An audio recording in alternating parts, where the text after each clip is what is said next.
এই রাগাড়া রাগাড়া রাগাড়া রাগাড়া। ওফ, সত্যি আজকে যে মানুষটাকে নিয়ে কথা বলবো তোমরা বুঝতে পেরে গেছো কাকে নিয়ে কথা বলবো। ইয়েস, সুপারস্টার জিদ্দাকে নিয়ে।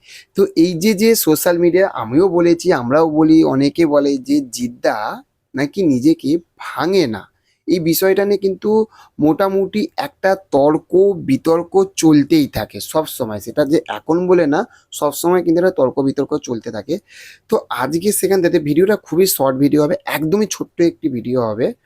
তো সেখান থেকে ভিডিওটা দেখলে আপনারা বুঝতে পারবেন যে জিদ্দা কেন, আমরা মানে আমি কমসে কম বুক ফুলে কেন বলি যে জিদ্দা নিজেকে ভাঙছেন, জিদ্দা নিজেকে নতুনভাবে তৈরি করে দর্শকের কাছে আনে। সেটা কীরকমভাবে সেটাই বলছি। দেখুন, জিদ্দার যদি আপনারা যদি অসুর যে সিনেমাটা যদি আপনারা দেখে থাকেন, আপনারা বুঝতে পারবেন জিদ্দা অ্যাজ এ ওখানে কীভাবে এসেছে, শিল্পী সত্তায় কিন্তু এসেছে, তাই না? যে বিরাট বিশাল বড় একটা দুর্গা ঠাকুর, সেটা কিভাবে কি হলো, যেটা আমাদের দেশের পেপার করছিল সেই ঘটনাটা, যে কীভাবে এসেছে, শিল্পীভাবে এসেছে কিন্তু প্রথম ১ নম্বর। তাহলে ১ নম্বর বোঝালাম। ২ নম্বর, তারপরে কি এসেছিল, রাবণ। ওখানে কি পুরো রাবণের মতন কিন্তু এসেছে একদম। আমি কি বলছি, শর্টভাবে ছোট্টভাবে গদা বাংলা বুঝাবো, রাবণে কিন্তু পুরোপুরি কিন্তু রাবণভাবে কিন্তু এসেছে। ৩ নম্বর, যদি আমরা যদি এবার যদি ফিরে আসি চেঙ্গিসে, চেঙ্গিসে জিদ্দা কীরকমভাবে এসেছে বলুন তো, অ্যাজ এ একটা গ্যাংস্টার। এবং 90s যে গ্যাংস্টারেরা যেরকম হয়, একদম পুরো প্রপার যে গ্যাংস্টার, সেই গ্যাংস্টার রূপে কিন্তু এসেছে। তারপরে জিদ্দার লাস্ট যে সিনেমাটা, সেটা হচ্ছে বুমেরাং। অ্যাজ এ জিদ্দা ওখানে কিভাবে এসেছে, বিজ্ঞানী রূপে এসেছে কিন্তু, একজন বৈজ্ঞানিক হিসেবে। এবার বলুন, যারা যে বলেন যে জিদ্দা নিজেকে ভাঙছে না, জিদ্দা নতুনভাবে নিজেকে কিছুভাবে তৈরি করছে না, এটা কি সত্যি কি ঠিক? তাহলে এইগুলো যে এই যে রূপগুলো, জিদ্দা কি ওই একই, মানে যে পুলিশ হচ্ছে পুলিশই হচ্ছে, অ্যাকশন করছে অ্যাকশনই করছে, ভিলেন হচ্ছে ভিলেনই হচ্ছে, ওই রকম কি? নিশ্চয়ই তো না। তো জিদ্দা কিন্তু নিজেকে কিন্তু ভাঙছে। দেখুন, একজনের এক রকমভাবে ভাঙা হয়। দেবদা যেরকম ক্যারেক্টার অনুযায়ী এক রকমভাবে ভাঙছে, জিদ্দা সেই রকম তার ক্যারেক্টার অনুযায়ী সে কিন্তু এক রকমভাবে ভাঙছে। ওই জন্য দেবজিৎকে যদি কেউ যদি এক করতে চান তাহলে এটা হবে না কিন্তু। আমি বারবার বলছি যে দেবদা দেবদার জায়গায়, জিদ্দা জিদ্দার জায়গায়, এটা বুঝতে হবে।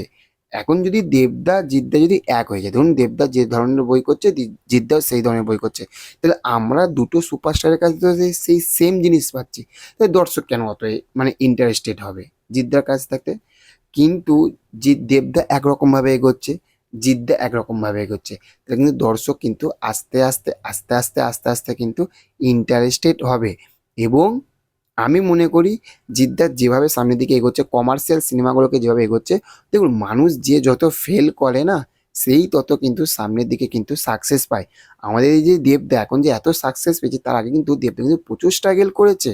পাসওয়ার্ডের মতন মুভি চলেনি অত ভালোভাবে, কবিরের মতন মুভি চলেনি অত ভালোভাবে, বনুহাসের মতন মুভি চলেনি অত ভালোভাবে। তাহলে ভেবে দেখুন, দেবদাও যে এক লাফে যে সাকসেস পেয়ে গেছে, এটা কিন্তু ভুল কথা কিন্তু। দেবদাও কিন্তু আস্তে আস্তে কিন্তু নিজেকে তৈরি করেছে, সেটা সাজবাতি থাকতে আপ টু খাদান অবধি। তাহলে বুঝতে পেরেছেন, সেরকমই জিদ্দা ওষুধ থাকতে আপ টু বুমেরাং অবধি নিজেকে কিন্তু সেইভাবে ভেঙেছে। এবার কারো সাকসেসটা একটু প্যারামিটারটা একটু লেভেলটা বেশি, কারোরটা কম। তবে সবাই কিন্তু, এরা দুজনেই কিন্তু বাংলা ইন্ডাস্ট্রির কিন্তু রত্ন। তো চলুন, দেখা হবে আবারও নেক্সট অন্য কোনো ভিডিওতে। চ্যানেলে যদি নতুন হয়ে থাকেন তার চ্যানেলে কিন্তু অবশ্যই সাবস্ক্রাইব করে আমাদের পাশে থাকবেন। দেখা হচ্ছে পরবর্তী ভিডিওতে। ভালো থাকবেন আপনারা। Okay, thank you, have a nice day, tata, bye by.